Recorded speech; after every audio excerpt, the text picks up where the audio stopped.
나의 소유냐 존재냐라는 책의 이름이기도 합니다.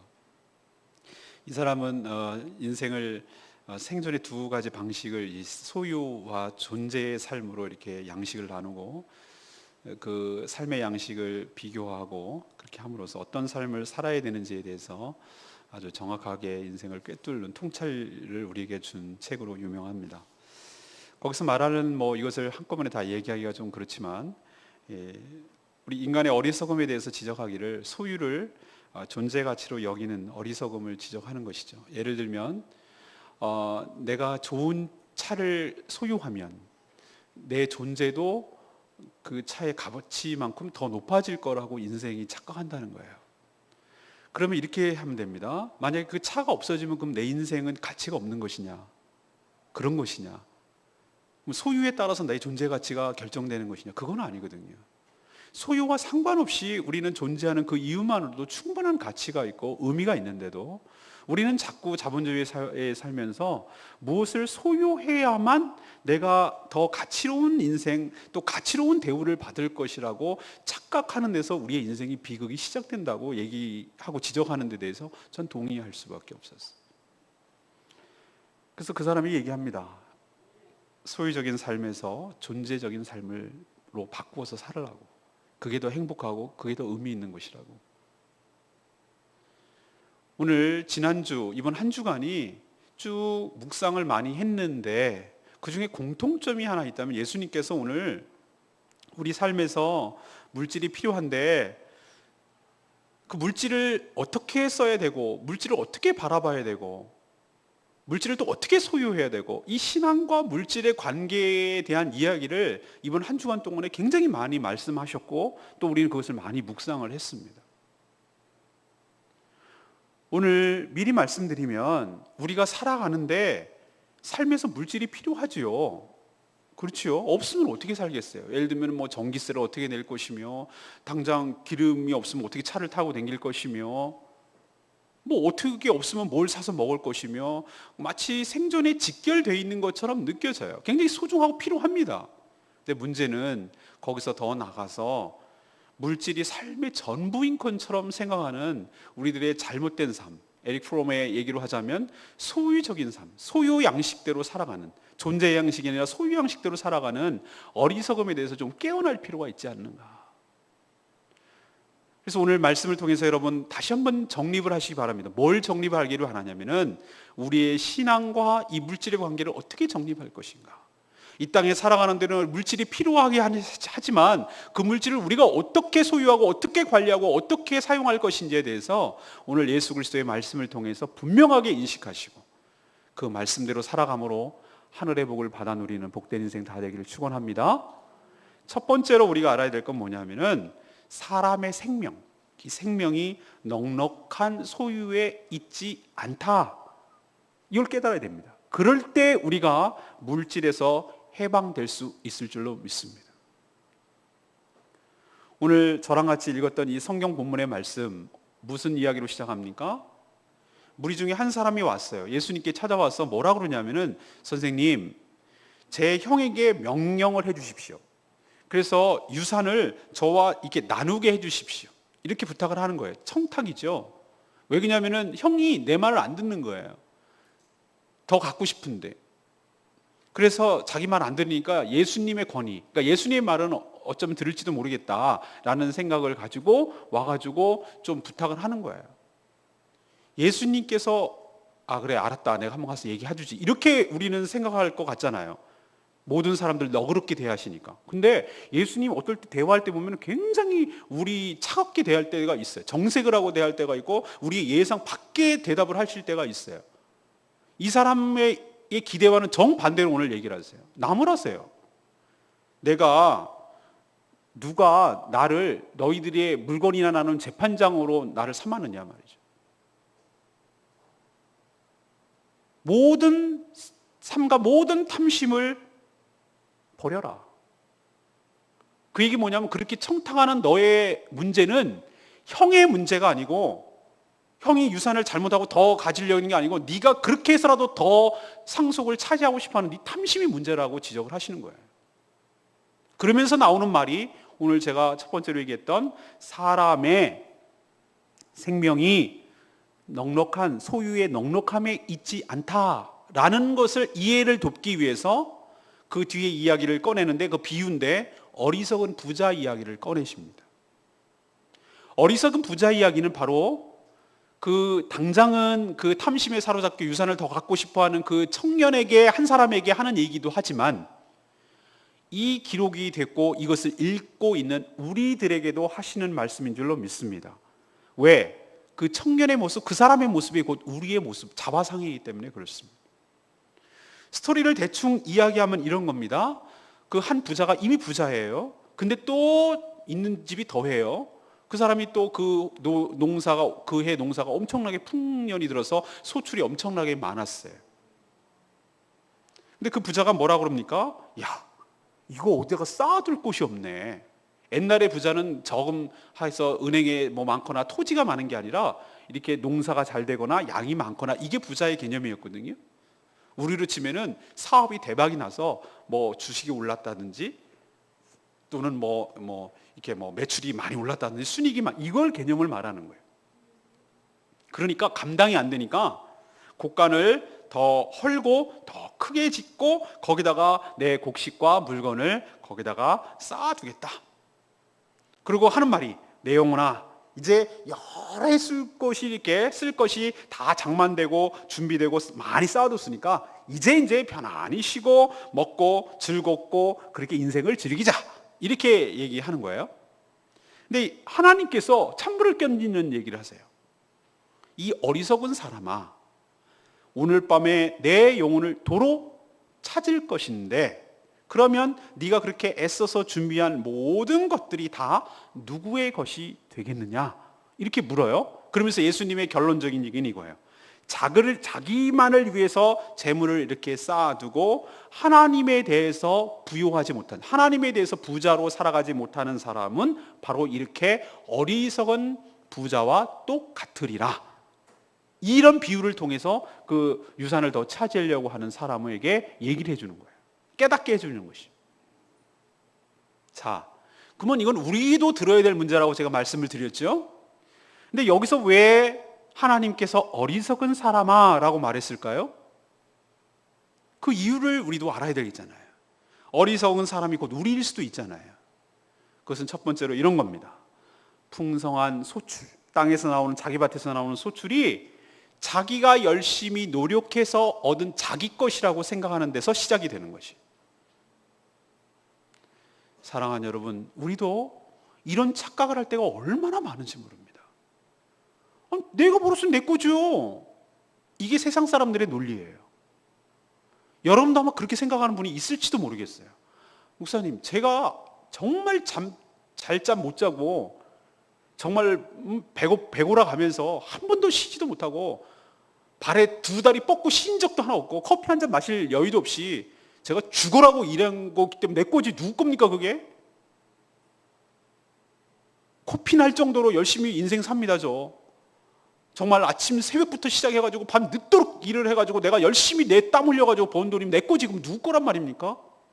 근데 우리는 하나만 생각하고 둘은 생각하지 못하는 것이. 그게 어떻게 모두 여러분 겁니까? 그런 마음 상태로 가지고 있는 분들은 절대로 하나님께 11조나 헌금을 할 수가 없어요. 그런 마음을 가지고 있는 분들은 절대로 남을 도와줄 수가. 왜? 내가 이게 어떻게 번 돈인데 말이지. 내가 다 쓰고 착같이 다 쓰고 죽을 거라고. 이렇게 마음을 가질 수밖에 없어요. 그러니까 물질에 딱 노예가 돼서 물질에서 해방이 되지를 못하는 거예요. 사랑하는 여러분, 그 물질, 그 소출이 얻을 때까지 농사 얘기를 하죠. 물론 자기 땅입니다. 자기가 씨를 사서 심었습니다. 농부들을 고용을 해서 김을 매게 하고 비료를 주고 거름을 주고 열심히 했습니다. 그러면 자기 겁니까? 요즘 육지에서는 그 완전히 가뭄이 들었다가 막 홍수였다가 난리가 났어요. 이게 막 너무 그냥 오락가락 롤러코스터를 타가지고 쩍쩍 갈라져가지고 막 난리가 났어요. 식물들이 안 자라가지고. 21세기 첨단을 갖고 뭐 과학 영농이니 무슨 뭐 어쩌고저쩌고 하는 이 시대에 하나님께서 뭐 올해도 아니에요. 한참도 아니에요. 한 달만 딱 비가 그것도 제대로 내리지 않으면은 난리가 나는 세상에 우리가 살고 있어요. 작년에 우리가 제주도가 가뭄 때문에 얼마나 고생했습니까? 태풍이요? 올해 이렇게 살짝 비껴갔다고 되게 좋아합디다. 앞으로 또 어떻게 올지 모르는 것이. 하나님께서 말이죠, 우리가 돈으로 따질 수 없는 그것이 있어요. 햇빛과 비와 바람과 이런 것들은 도대체 어떻게 값으로 따질 거냐 말이죠. 그 생물이 자라는데 결정타가 거름이나 김 매는 것이 아니라 햇빛과 물인데, 하나님께서 그 햇빛을 차단하거나 하나님께서 그 물을 차단하거나 그러면 자기가 풍성한 소출을 얻을 수가 있었겠습니까? 불가능한 일이죠. 이걸 생각을 못하는 거예요. 자, 그러면 난 농사를 안 지니까 여러분에게 적용할게요. 자, 여러분이 건강한 몸을 주셨어요. 내가 일할 수 있는 건강한 몸을 주셨어요. 내가 시름시름 아프거나 오늘 병이 있으면은 내가 일할 수 있습니까? 병원 신세져야 되고 수술 받아야 되고 어떻게 일을 하겠어요? 그러나 나에게 건강 주셔서 내가 일할 수 있는 그렇게 터전을 마련해 주신 거 하나님께 감사하시기 바랍니다. 나의 기술을 주셨어요. 그걸 하고 싶어도 못하는 사람이 있어요. 그거 자기만이 할 수 있어요. 어떤 특별한 기술일 수도 있고 어떤 뭐 지식일 수도 있고 무슨 자격일 수도 있고 어떤 것일 수 있어요. 그런 재능과 그런 특기와 그런 은사를 주신 분이 누구십니까? 하나님께서 그것을 주셨어요. 그 배움의 기회를 주시고 그걸 경험할 수 있도록 주신 분이 누구십니까? 건강하기도 하고 내가 기술도 있어요. 그런데 일할 터전이 없어요. 불경기라서 회사가 넘어가고 도산하고 있는 이때에 내가 아무리 의욕은 갖고 있고 일하고 싶어도 내가 일할 수 있는 터전이 없어. 자영업자는 자영업자대로 일할 수 있는 분위기가 아니고 자금도 없고 뭐 너무나 뭐 입이 다 짜여져 있고 너무 레드오션이 돼버렸고, 아니면 어느 취업을 하려고 하나 보니까 어디 취업할 데가 없어. 받아주는 데가 없어. 너무나 사람을 고용하는데 불안정하고 해도 기간제로 하고 이렇게 하니 너무 불안한 거예요. 자, 그런데 내가 어쨌든 내가 수입을 정기적으로 꼬박꼬박 얻을 수 있는 내가 그 직장 일터가 있다는 사실이 얼마나 감사한 것이. 그런데도 내 거라고 이게요? 자, 좋습니다. 우리 회사로 치면은 고객이 매출을 안 올려줬어요. 자영업자로 치면은 손님이 안 왔어. 그럼 내가 아무리 기술 있고 건강하고 뭐 해도 팔이 날리는 것이. 이래도 내 소유입니까? 이래도 내가 모든 것이 얻은 것이 내 거라고요? 이 착각에서 벗어나지 못하는, 내가 욕심에서 벗어나지 못하는 것이. 그러니 그 입술에서 감사가 나오지 않는 것이. 그러니 어리석다고 말하는 것입니다. 사랑하는 여러분, 우리가 왜 물질에서 자유롭기 위해서 첫 번째 우리가 알아야 될 것은 뭐냐면은 나에게 돌아오는 것, 내가 지금 소유한 것, 내게 들어오는 모든 것들, 이것은 오리지널 내 것이 아니고 하나님께서 은혜로 주신 것인 줄로 믿습니다. 그러니 내가 어떤 태도를 취해야 되는가? 내 것이 아니니 하나님께 돌려드리는 게 맞고요, 하나님의 뜻에 부합하도록 사용하는 것이 맞는 줄로 믿습니다. 그렇게 하면 하나님께서 더 거기다가 공급하여 주시고 더 부어 주실 줄로 믿습니다. 그럴 때 내가 물질로부터 자유함을 얻고 내가부터 물질로부터 해방되는 기쁨을 누리게 될 줄로 믿습니다. 이 어리석음에서 깨어나라는 것이. 두 번째는 무엇입니까? 왜 어리석다고 합니까? 이 부자의 탐욕이 끝이 없어요. 이미 부자라고 말씀드렸죠. 한 부자가 있어 소출이 풍성하며 그래서 이미 부자예요. 근데 또 부자가 됐어요. 그러면 그렇게 남아도는 것들을 어떻게 해야 되겠습니까? 하나님의 선한 목적대로 사용해야 되는데 전혀 그럴 생각이 없어요. 그러면서 뭐라고 합니까? 창고를 곳간을 헐고 더 크게 지으리라. 그리고 거기다 내 모든 곡식과 물건을 쌓아두리라고 그랬어요. 인간의 그 어리석음을 아주 꿰뚫는 비유라고 저는 생각합니다. 사람이요, 있으면은 만족할 것 같습니까? 천만의 말씀이에요. 사람의 탐욕은 끝이 없어요. 제가 말씀드렸잖아요. 하나도 없고 정말 가난하게 지내고 인생 공고할 때, 정말 가난할 때, 우리 남편이 따박따박 한 100만 원이라도 좀 정기적으로 갖다 줬으면 좋겠다, 이렇게 얘기합니다. 그래서 그 사람이 정말 어떻게 해도 취업을 해서 100만 원이 딱딱 들어왔어. 그럼 만족할 것 같아요? 천만의 말씀. 이거 갖고 어떻게 살아?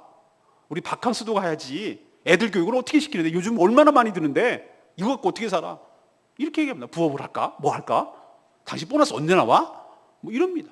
그래서 어떻게 해갖고 한 달에 150이 됐어. 그럼 만족할 것 같습니까? 안 만족합니다. 서민들도 그렇고요. 있는 사람, 기업하는 사람들은 만족할 것 같습니까? 절대 만족 안 합니다. 더 증식을 시키고 더 확장을 시키고 더 크게 여기 표현대로 하면 곡간을 더 늘리려고, 외형을 더 늘리고 스톱이 없어요. 자조함이 없어요. 계속해서 확장하는 것이 자본주의 사회의 생리예요. 안 그러면 내가 죽을 것만 같아요. 그건 도태라고 느껴지고 내가 죽는다고 생각하는 위기의식을 느끼기 때문에 만족감이 없어요. 이만하면 됐잖아. 옛날 생각하면 우리 충분하잖아. 이런 마음이 안 든다니까요. 이게 인간의 어리석음이라는 것이. 그러면 어떻게 됩니까? 끊임없이 돈을 더 벌고, 끊임없이 어떻게 하면 더 외형을 확대고, 끊임없이 어떻게 하면 더 매출을 높이고, 어떻게 하면 순이익을 더 높이고, 어떻게 하면 경비 절감을 하고, 어떻게 하면 더 효율을 높이고, 이런 것에 고민하는 거예요. 어떻게 하면 더 매출을 더 올리고 마케팅을 더 활발하게 할 것인가? 어떻게 하면 더 이것을 이름을 브랜드를 알리고 어떻게 할 것인가? 이런 거에 막 골몰하는 거예요. 평생을 거기에 돈의 노예가 돼서 한 번도 자유함이 없어요. 더 어떻게 하면 더, 어떻게 하면 좀 더 이러다가 끝나는 거예요. 이게 인생의 어리석음이라고 지적을 하는 것입니다. 그리고 또 이 사람의 어리석음은 뭐냐? 뭐라고 얘기했습니다. 이렇게 여러 해 쓸건을 많이 두었으니 평안히 영혼아 평안히 쉬고 먹고 마시고 즐거워하자. 이 사람의 착각이 뭔지 아십니까? 물질이 자신에게 행복과 쾌락과 이걸 가져다 준다고 착각을 하는 거예요. 또 하나, 이 물질이 자기의 영혼의 평안함을 보장한다라고 착각을 하는 거예요. 이것을 보고 저는 거짓 안정감이라고 말합니다. 우리는 사람은요, 자기 삶의 토대가 불안하면 어떤 일을 할 수가 없어요. 그것이 어떻게든 간에 최소한의 무엇입니까? 가장 밑바닥에 있는 생존의 기반이 없는 상태에서는 다른 무엇을 할 수가 없어요. 먹고 살기가 급급한데, 어저께 TV 보다가 그거 나옵니다. 제가 마음이 너무너무 아픈 거예요. 온두라스 아울리치를 갔는데 그 나라 얘기를 세계는 지금이라는 KBS 프로에서 하는데 정말 눈물 나요. 진짜 지지도 가난한 나라거든요. 그 나라 맨날 마약 갱들 해가지고 사람 죽이는 걸 밥 먹듯이 하고 이런 나라인데, 그 어린 아이들이 우리로 치면 난지도 같은 그 쓰레기장에서 우르르 무슨 쓰레기차 하나가 이렇게 쓱 오면은 그 쓰레기차로 막 닥닥닥닥닥 500명이 모이는 거예요. 그럼 막 거기서 건져서 막 직접 쓰레기도 먹을 만한 거 먹고요. 거기서 건질 만한 거 막 서로 싸워가면서 전선 같은 건 구리가 나오니까 그거 막 빼앗으려고 서로 막 하고요. 나 기가 막힌 건 거기 옆에도 개도 먹어. 개도 주인이 줄 게 없으니까 니들 알아서 먹으라고 쓰레기장에 개도 있고 소도 있어, 소도. 그리고 위에는 까마귀가 윙윙 날고 있더라고. 그 더럽고 꼬질꼬질한 데서. 그 막 또 구리 얻으려고 전선 태우니까 막 매캐한 냄새가 나고 그러고 살더라 이거예요. 너무 가슴이 아팠어요. 근데 우리가 착각하고 있는 게 뭐냐면은 내가 부자가 되면, 돈이 있으면 내 영혼이, 내가 쾌락을 누리고 내가 만족하고 내가 행복할 거라고 그렇게 우리는 착각을 하는 거예요. 그리고 내 삶이 안정감을 누린다고 생각해요. 거기 하면은 내가 이제 걱정할 게 없다라고 생각을 해요. 돈만 있으면. 근데 이게 정말 말 그대로 착각입니다. 우리는 솔로몬 왕의 고백을 들어야 됩니다. 그 사람은 인간이 누릴 수 있는 모든 조건을 다 갖췄어요. 돈이면 돈, 외모면 외모, 지혜면 지혜, 학식이면 학식, 권력이면 권력, 여인이면 여인. 인간이 한 남자가, 여자라고 해도 좋고, 한 남자가 누릴 수 있는 최고의 모든 것들을 다 가졌어요. 근데 그 사람이 전도서에 뭐라고 고백했습니까? 헛되고 헛되니 모든 것이 헛되도다. 있어 봤으니까 그러지. 아니요. 그것이 바로 하나님이 채워지지, 하나님이 그 빈 마음을 채울 때 우리의 안정감이 있는 것인데, 그것을 뭔가 채워야 인생의 공허함을 해결하겠는데 사람들은 착각에 빠져서 그것을 다른 것으로 채우려고 하는 거예요. 예를 들면 쾌락, 예를 들면 명예, 예를 들면 무슨 지혜, 지식, 예를 들면 관계에 중독이 되거나, 예를 들면 어떤 진짜 무엇의 마약이나 게임에 이런 거에 중독이 되거나, 뭘 그 빈 마음을 채우려고 해요. 그 중에 하나가 돈이에요. 돈으로 내 영혼을 채우면 내가 이 영혼의 곤고함과 영혼의 허전함을 해결할 수 있을 것처럼 착각을 하는데, 그게 거짓 안정감이라고요. 그 빈 마음은 하나님의 사랑으로만 채울 수 있는 줄로 믿습니다. 그러니 이 사람이 어리석다고 말하는 거예요. 다른 것으로 채우려고 하니까. 그게 아닌데, 그걸로 채울 수가 없는데, 마치 볼트와 너트가 그것이 안 맞는 건데 그냥 갖다가 우격다짐으로 껴놓고 그럴 거라고 생각을 하는 이 어리석은 부자의 모습이 우리들의 모습일 수도 있다는 것입니다. 그는 영혼에 대한 관심이 없어. 영혼이라고 얘기를 했지만 영원에 대한 관심도 없어. 또 무관심한 것이 있어요. 자기의 생, 사, 화, 복, 인간의 모든 것들을 주관하시는 주권자 되시는 하나님에 대한 인식이 없어요. 이게 결정타예요. 그리고 저 하늘에 대한 생각이 대비를 전혀 안 했어. 오늘도 여기 보니까 곡간을 헐고 더 크게 짓고 내 모든 곡식과 물건을 거기 쌓아두리라. 내 모든 곡식과 물건을 거기 쌓아두리라. 이 얘기는 뭡니까? 내가 이 땅에 내 곡간에 여기다 내 인생에 올인하리라는 얘기예요. 나의 모든 것을 여기다 걸겠다는 뜻이에요. 이게 인생의 어리석음입니다. 하늘에다가 쌓아두는 것이 아니라 여기다가 모든 것을 쌓아두는 것이. 그런 어리석은 자에게 하나님께서 찬물을 껴넣는 얘기를 합니다. 네가 따는 날도 아니고 그렇게 고간을 더 헐리라 오만 가지 꿈에 부풀어가지고 소출이 많으니까 막 혼자 막 이러고 있는 그 사람에게 오늘 밤 네 영혼을 도로 찾을 것인데, 그럼 네 영혼도 네게 아니라는 거잖아요. 도로 찾을 것인데 네가 지금 꿈꾸는 꿈, 비전, 너의 창고, 지금까지의 소출, 이 모든 것들이 누구의 것이 되겠느냐. 헛꿈 꾸지 마라.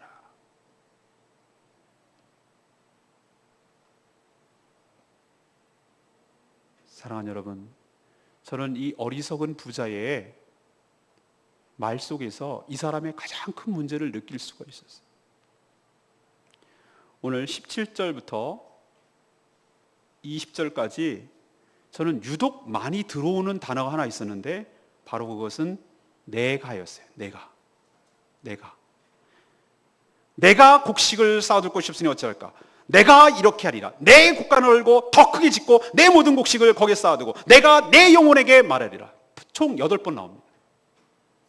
이 사람의 가장 큰 문제는 하나님은 전혀 안 보이고 철저하게 자기 중심적인 삶을 사는 것이, 자기가 하나님처럼 사는 것이, 이게 죄의 근본이에요.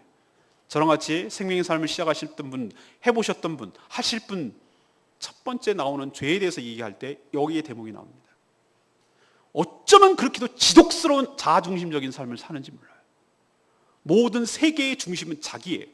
자기가 센터에 있고 물건, 다른 사람, 이웃, 거기에 하나님까지 있는 거예요. 마치 옛날에 지구가 우주의 중심이고 태양마저 지구를 돌고 있다는 어리석은 생각을 하고 살아가는 것이, 그 착각에서 지금 벗어나게 하는 말을 하는 거예요. 네가 중심이 아니고 하나님이 우주의 중심이야. 너는 하나님 중심의 주변 인물이야. 그걸 깨지 않으면은 네 인생은 비극으로 파탄으로 끝날 거라고 우리에게 얘기를 하는 것입니다. 사랑하는 여러분, 우리가 물질에서 자유롭기 위해서는 우리가 이 근본적인 죄악에서부터 해결을 받고 해방받고 회개하고 벗어나야 될 줄로 믿습니다. 어떤 죄요? 모든 것을 내 중심대로 하겠다는 것. 내 계획, 내 감정, 내 앞날, 나의 모든 비전 철저하게 자기 중심적으로 사겠다는 이것을 꺾고 깨지 않는 이상 절대로 그 자기 중심, 자기 신이라는, 자아라는 거대한 신 앞에서 여러분은 자유로울 수가 없습니다. 자아의 노예로, 자기의 노예로, 철저하게 자기가 왕으로 끝까지 그렇게 살다가 허망하게 죽을 인생으로 끝날 수 있다는 거 여러분 명심하시고, 자아를 깨는 작업만이 내가 해방되는 길이고, 나를 죽이고 내 주인 된 것, 내가 주인을 삼는 것, 내가 주인으로 살아가는 모든 것들을 철저하게 파쇄하고 철저하게 십자가에 못 박아 죽이지 않은 한 여러분의 삶에서 자유로울 수가 없다는 거 여러분 기억하시길 바랍니다. 두 번째는 삶의 염려를 내려놓고 먼저 하나님의 나라를 구하면 하나님께서 우리가 염려하는 모든 것들을 책임져 주신다고 말합니다. 오늘 그 뒤에 이제 이야기가 나오는데요. 예수님께서 이렇게 탐심을 물리치라라고 얘기하고 또 삶의 염려를 내려놓으라 이렇게 얘기하십니다. 삶의 염려를 내려놔야 될 세 가지 이유에 대해서 설명하시는데, 첫 번째는 삶이, 다시 말해서 목숨이 그 주변의 물질보다 훨씬 더 중요하기 때문에 내려놓으라는 거예요. 두 번째는 염려한다고 해서, 염려하고 근심 걱정한다고 해서 아주 작은 문제 하나까지도 해결하지 못하기 때문에 그렇다는 거예요. 그러니까 내려놓으라는 것이. 그러면서 하는 말이 키를 한 자나 너가 근심하고 걱정한다고 해서 키를 하나 더 할 수가 있겠느냐?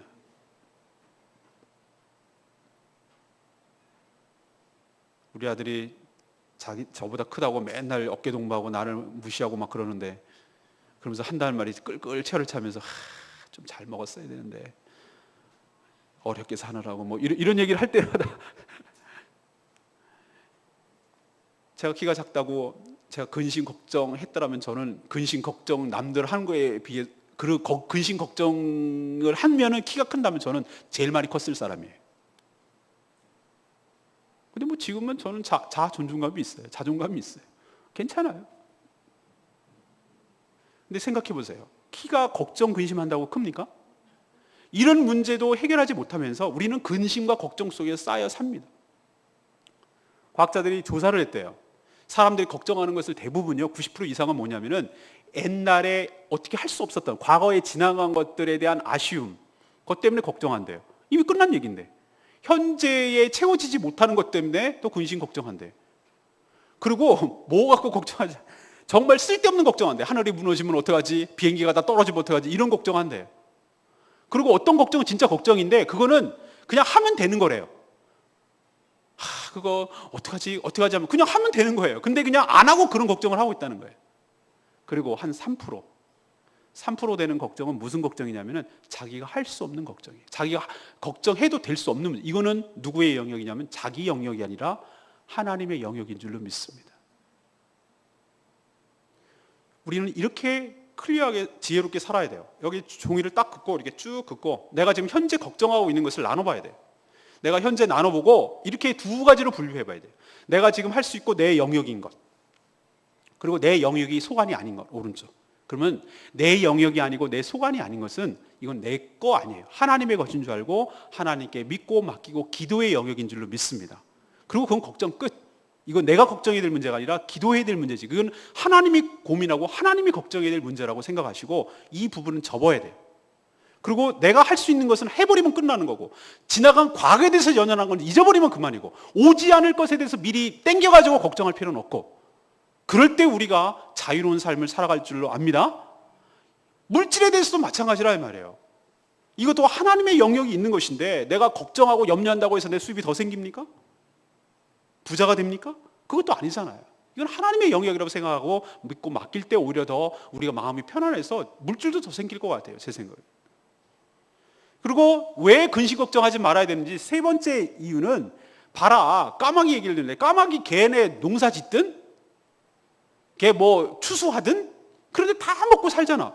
그러니까 우리 주변에도 가만 보면 찍박구리도 참새도 오만 가지 새들도 다 먹고 살더라고. 그리고 백합화 봐라. 그 꽃이 뭐 무슨 해가지고 직조를 하든 뭐 길쌈을 하든 무슨 뭘 옷을 만들고 뭘 하든 안 하는데도 솔로몬의 최고급 극세사 제일 좋은 옷보다도 백합화 꽃에 더 부드럽고 그것을 어떤 옷이 그것을 따라가겠느냐. 이처럼 까마귀도 먹이시고 백합화도 입히신 하나님께서 그거와 비교도 안 되는, 하물며 자녀된 너희를 먹이고 입히지 않을까 보냐. 여러분 아멘입니까? 하나님이 왜 너네들의 필요를 모르겠니? 네 아버지 되시는데 필요를 미리 아시고 미리 채워주실 줄로 믿습니다. 예를 들면 우리 규희가 어떡하지?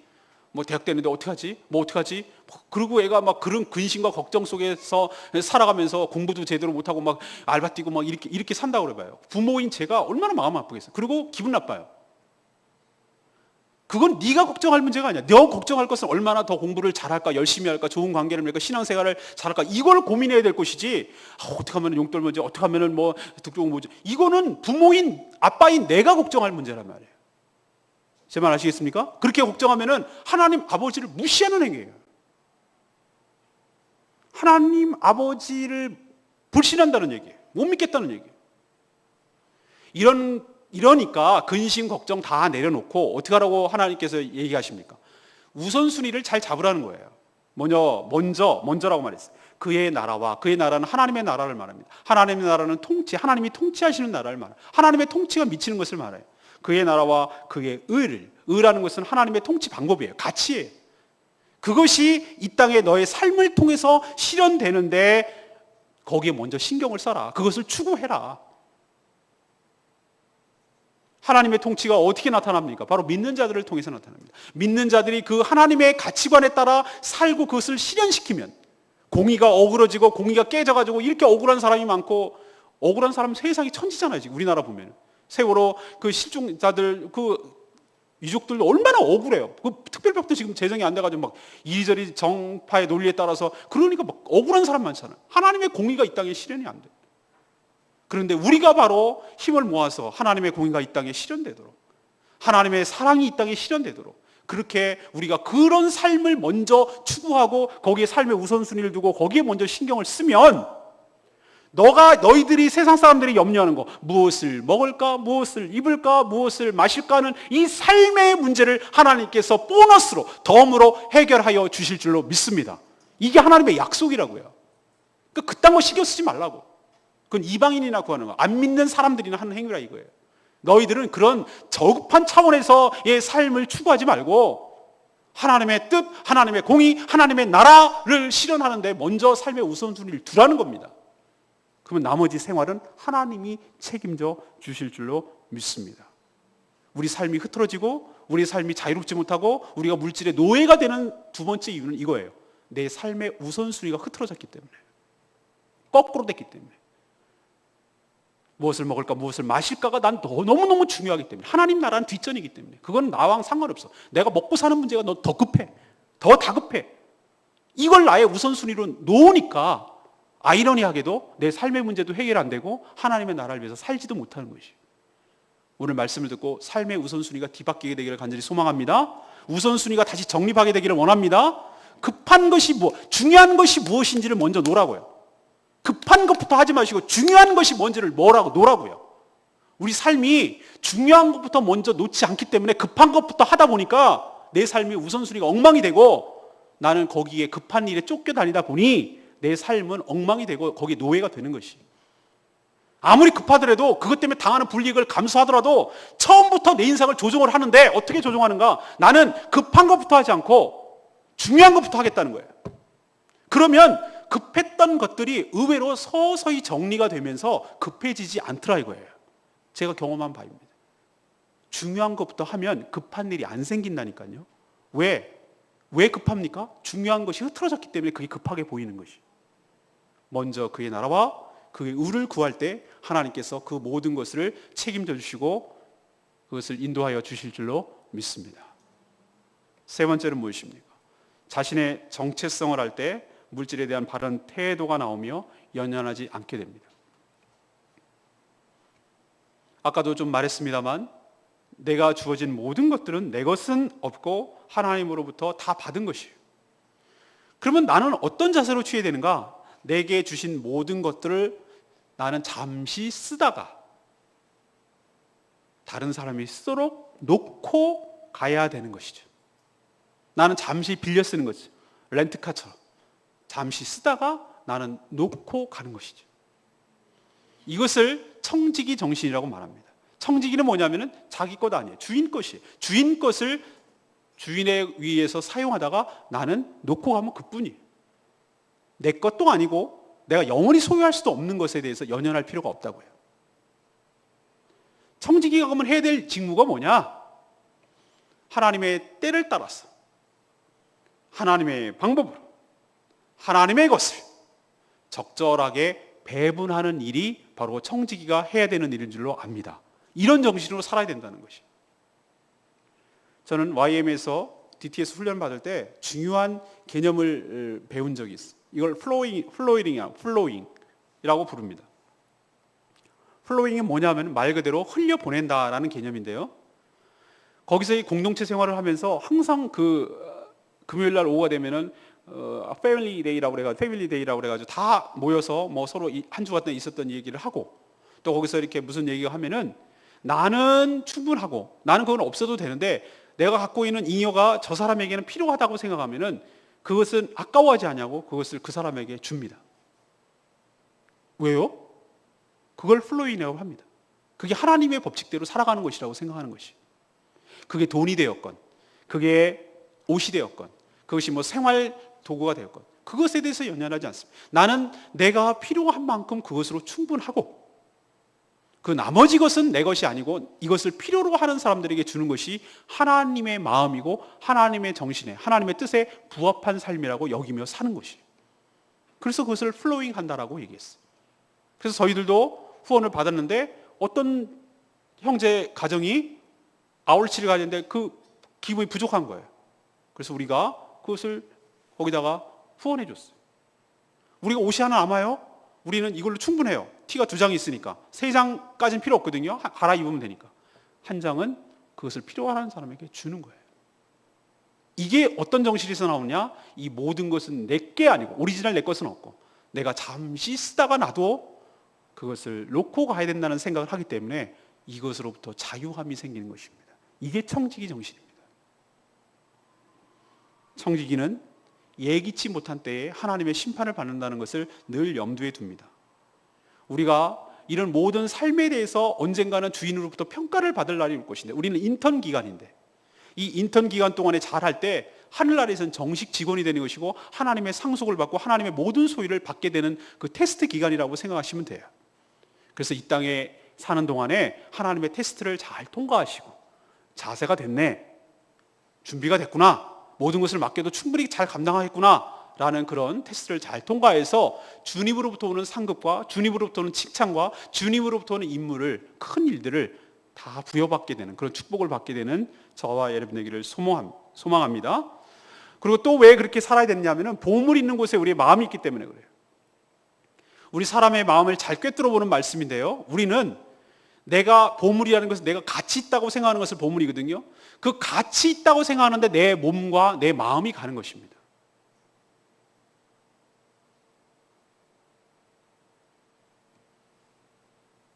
우리는 가치가 없다고 생각하는데 돈을 쓰는 것은 10원 한 장 아깝습니다. 그러나 내가 거기에 가치 있다고 생각하는데 내 재산을 다 쏟아 부어도 아깝지 않은 것입니다. 우리가 그런 것입니다. 왜? 보물이 거기 있거든. 보물이 거기 있으니까 내 마음이 거기 가 있거든. 보물이 어디 있는지를 보여주는 결정적인 단서는 우리가 돈을 어디에다가 쓰는지, 또 우리의 시간을 어디에다가 쓰는지, 또 세 번째는 우리의 몸이 어디에 많이 가 있는지, 이걸 보면 내가 어디에다가 보물을 두고 사는지를 보여줄 수 있어요. 근데 그렇게 보물을 하늘에다가 두고 쌓으면, 땅에다가 쓰면 이처럼 다 놓고 가야 될 것이지만 하늘에다가 보물 쌓으면, 다시 말해서 하나님의 뜻에 부합하도록 그의 나라와 그의 의를 먼저 구하며 살아가는 것은 내게 없어지는 것이 아니라 하늘에다가 저축하는 것임을 우리에게 가르쳐주고 있는 줄 압니다. 이게 너무나 신기한 비밀이에요.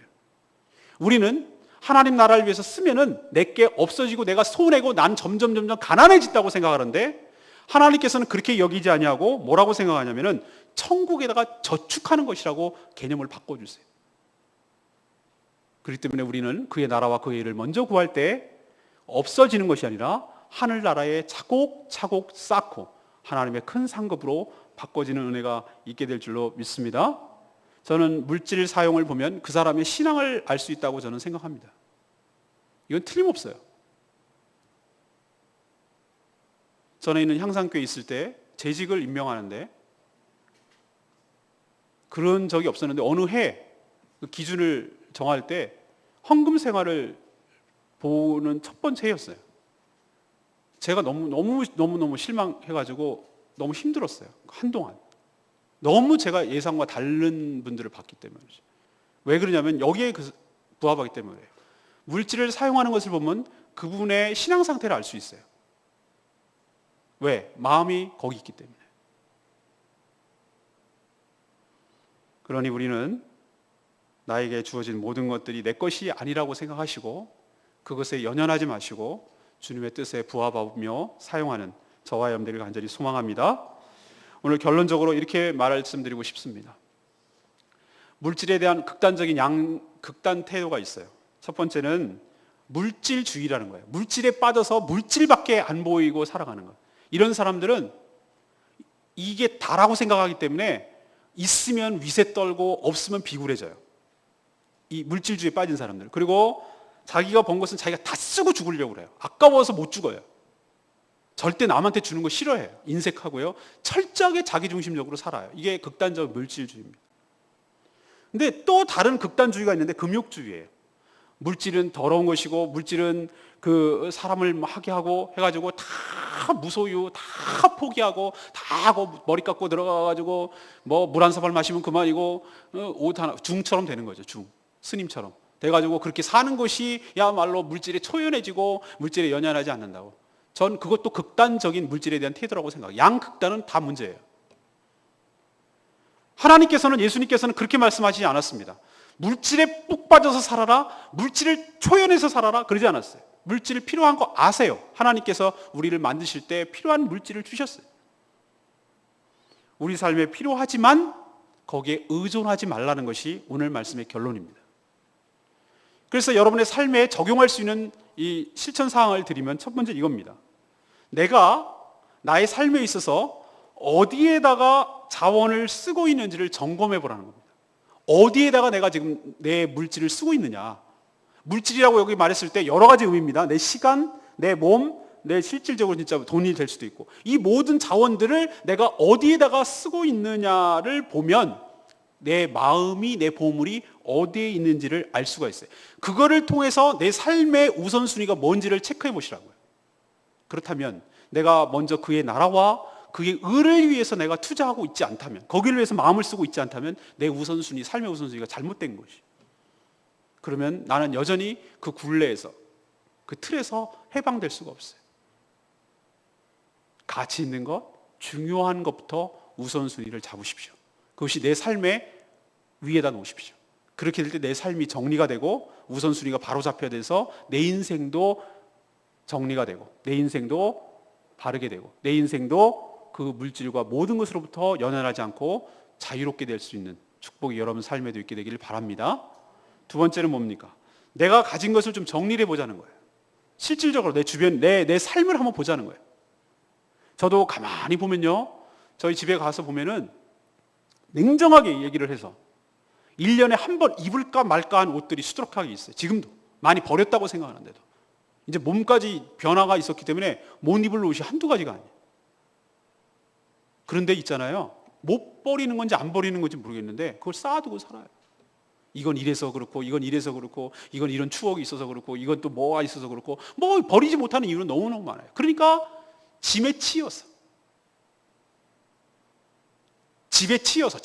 내 삶이 내가 정작 내 삶을 유익하게 하기 위해서, 내 삶을 풍요롭게 하기 위해서 그런 것들을 구입하고 그것이 필요했는데 거꾸로 그것이 나의 삶을 짓누르더라 이거예요. 이게 뭐냐 이거죠. 그래서 여러분 오늘 가셔서 내 주변에 있는 것들 한번 냉정하게 정리해 보십시오. 그리고 이거는 불필요하다, 1년에 한 번 쓸까 말까 하는 거 안 쓰는 거거든요. 그런 것들은 이거는 누가 써도 그렇다라고 하는 것들은 과감히 버리세요. 그리고 나에게는 뭐 그다지 그렇게 필요하지 않지만 이것은 딴 사람에게는 굉장히 유용할 거라고 생각을 한다면 그것을 필요로 하는 사람들에게 흩어서 나눠 주십시오. 과감하게 흩어 주세요. 이게 아까운 게 아니라 내가 사는 길이에요. 내가 물질로부터, 짐으로부터, 소유로부터, 물질로부터 내가 사는 길이에요. 여러분 살게 하려고 여러분에게 지금 이걸 드리는 것입니다. 저는 막연한 얘기 하지 않습니다. 구체적인 얘기를 오늘 말씀 속에서 적용을 하는 것이. 세 번째는 제발 고아처럼 살지 않기를 바랍니다.